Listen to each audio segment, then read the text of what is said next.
కూటమి పాలనలో సామాన్యుడికే కాదు దేవుడి ఆభరణాలకు సైతం భద్రత లేకుండా పోతుంది. ఉత్తరాంధ్రుల ఆరాధ్య దైవం సింహాచలం అప్పన్న దేవాలయంలో బంగారు ఆభరణాలు అపహరణకు గురయ్యాయనే ఆరోపణలు గుప్పుమంటున్నాయి. బంగారు వస్తువులు అన్నీ ఉన్నాయా లేదా తేల్చవలసిన దేవాదాయ శాఖ అధికారులు నిర్లక్ష్యంగా వ్యవహరిస్తున్నారు. అసలు ఈ అనుమానాలు ఎందుకు కలుగుతున్నాయి? Watch the story. ఏపీలో కూటమి ప్రభుత్వం వచ్చిన తర్వాత రాష్ట్రంలోని ప్రముఖ దేవాలయాల ప్రతిష్ట దిగజారుతోందా అనే విధంగా ఘటనలు జరుగుతున్నాయి. ఇప్పటికే తిరుపతి, సింహాచలం వంటి ప్రముఖ దేవాలయాల్లో భక్తులు చనిపోయిన ఘటనలు కళ్ల ముందు కదలాడుతూనే ఉన్నాయి. ఇప్పుడు భక్తులను మరింత ఆందోళనకు గురిచేసే మరో అంశం వెలుగులోకి వచ్చింది. సింహాచలం దేవస్థానంలో బంగారు ఆభరణాలు అపహరణకు గురయ్యాయి. ఆభరణాలు అన్నీ ఉన్నాయో లేదో తక్షణమే విచారణ జరపాలని కడప జిల్లా బ్రహ్మంగారి మఠానికి చెందిన ప్రభాకరాచార్య అనే వ్యక్తి గత ఏడాది విశాఖ జిల్లా కలెక్టర్కు ఫిర్యాదు చేశారు.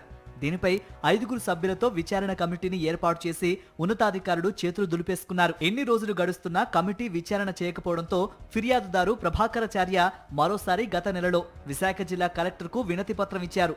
తక్షణమే విచారణ జరపాలని డిమాండ్ చేశారు. దీంతో కమిటీలో కదలిక వచ్చి గురువారం లేదా శుక్రవారం క్షేత్రస్థాయి పరిశీలనకు వచ్చి అప్పన్న ఆభరణాలన్నీ ఉన్నాయా లేదా అనే పరిశీలన చేస్తామని ప్రకటించారు. అయితే ఆలయానికి రాకుండా కమిటీ విచారణ మరోసారి వాయిదా వేయటం అనేక అనుమానాలకు దారితీస్తోంది. దేవుడి ఆభరణాల విషయంలో రాష్ట్ర ప్రభుత్వం ఇంత నిర్లక్ష్యంగా వ్యవహరించడం భక్తుల్లో మరింత ఆందోళన కలిగిస్తోంది. భక్తులు ఇచ్చేటువంటి స్వామివారి యొక్క దేవాలయాల్లో ఉన్నటువంటి యొక్క నగలైతే కనుక 100% మిస్ అయ్యాయి.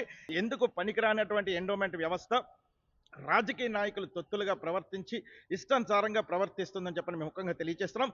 లేదు, ఎట్టి పరిస్థితుల్లో సరైనటువంటి ఎంక్వైరీ, ఎందుకంటే మేము ఆర్టీ యాక్ట్లు పెట్టాము, మేము వాటి మీద పోరాటం చేస్తున్నాము, దాన్ని సరైనటువంటి మా ముందున నిరూపణ చేయాలి అని చెప్పేసి మేము ముఖ్యంగా తెలియజేస్తున్నాం.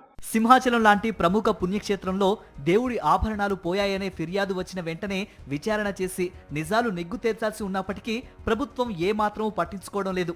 ప్రభుత్వ పెద్దలు పట్టించుకోకపోవడం, ఉన్నతాధికారులు నిర్లక్ష్యంగా వ్యవహరించడం భక్తుల్లో మరిన్ని అనుమానాలు కలిగిస్తోంది.